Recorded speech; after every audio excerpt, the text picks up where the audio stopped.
News 2026 మార్చి 31 నాటికి దేశాన్ని Maoist రహితంగా మారుస్తామన్నారు కేంద్ర హోంమంత్రి అమిత్ షా.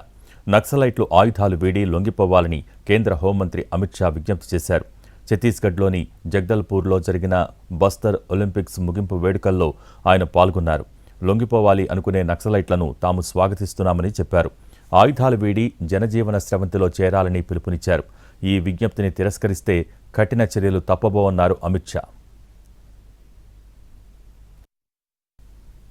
वाद से जुड़े हुए गलत रास्ते पर गए हुए मेरे भाइयों को कहना चाहता हूं, आइए आत्मसमर्पण करिए, मुख्य धारा से जुड़िए, हथियार छोड़िए, बस्तर के विकास के लिए, छत्तीसगढ़ के विकास के लिए, देश के विकास के लिए आपका सहयोग दीजिए।